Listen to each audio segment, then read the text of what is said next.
अस्सलामुअलैकुम। आपने सोचा है कि बायोलॉजी सिर्फ जानवरों और पौधों के बारे में पढ़ना नहीं है, बल्कि ये उनके पीछे छुपे हुए राज, उनके पैटर्न्स को समझने का नाम है। तो आज की इस एक्सप्लेनर में ना हम इसी सफ़र पर निकल रहे हैं, डेटा के सफ़र पर। हम क्लास 9 बायोलॉजी के chapter solving a biological problem के दो बहुत ही इंपॉर्टेंट टॉपिक्स को देखेंगे। पहला है डेटा ऑर्गेनाइजेशन एंड एनालिसिस और दूसरा है mathematics as an integral part of the scientific process. यानी हम समझेंगे कि नंबर्स और बायोलॉजी का आपस में क्या कनेक्शन है। चलिए शुरू करते हैं। ओके, तो ये है हमारा रोड मैप। सबसे पहले हम बात करेंगे कि डेटा असल में है क्या, फिर इस डेटा को दिखाने के बेहतरीन तरीके कौन से हैं, उसके बाद हम रेशियो और प्रोपोर्शन का इस्तेमाल देखेंगे, फिर आएगा सबसे मज़ेदार हिस्सा बायोलॉजी और मैथ्स का रिश्ता, और आखिर में हम इस सब से क्या सीख सकते हैं उस पर बात करेंगे। तो चलिए पहले कदम से शुरू करते हैं।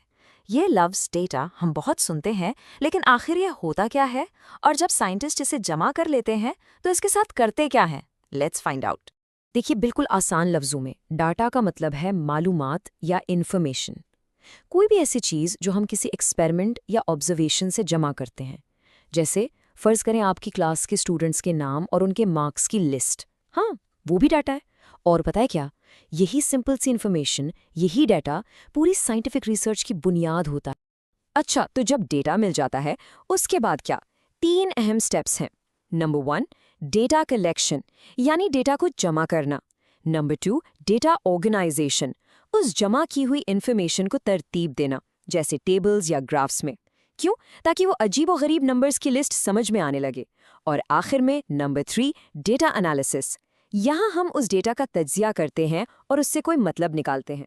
तो जमा करना, तरतीब देना और तज्जिया करना, ये 3 स्टेप्स हैं जो बेमतलब की इन्फॉर्मेशन को कीमती नॉलेज में बदल देते हैं।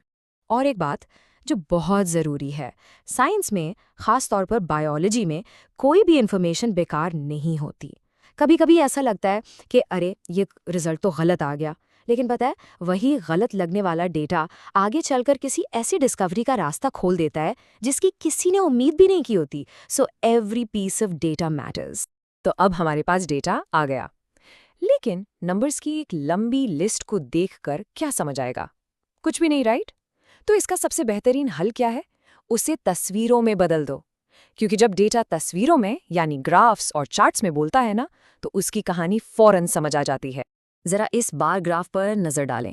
ये सिंध में 2016-17 के मलेरिया केसेस दिखा रहा है। जुलाई में केसेस कम है, फिर अगस्त और सितंबर में बढ़ने लगते हैं, और अक्टूबर में तो अचानक से पीक पर चले जाते हैं। अब आप सोचिए, इन महीनों में ऐसा क्या होता है? बारिशें। एग्जैक्टली, बारिशों के मौसम में मच्छरों की अफजाइश होती है और मलेरिया फैलता है। देखा, इस एक ग्राफ ने कितनी आसानी से पूरी कहानी बता दी। अब इस डोनट चार्ट को देखिए। ये 2006 में पाकिस्तान में पाए जाने वाली बीमारियों का डेटा है, और जो सबसे बड़ा हिस्सा है वो है रेस्पिरेटरी इन्फेक्शंस का। 51%, आधे से भी ज्यादा। मतलब उस वक्त पाकिस्तान में सबसे आम बीमारी सांस की तकलीफ थी, और इसकी एक वाज़ेह वजह एयर पोल्यूशन हो सकती है। तो देखा, इस एक तस्वीर ने हमें मुल्क के सबसे बड़े हेल्थ प्रॉब्लम के बारे में फौरन बता दिया। अच्छा, ग्राफ्स तो हो गए, अब थोड़ा और डीप जाते हैं। डेटा के अंदर जो रिश्ते छुपे होते हैं ना, उनको समझने के लिए हम मैथमेटिक्स के 2 सिंपल से लेकिन बहुत पावरफुल टूल्स इस्तेमाल करते हैं, रेशो और प्रोपोर्शन।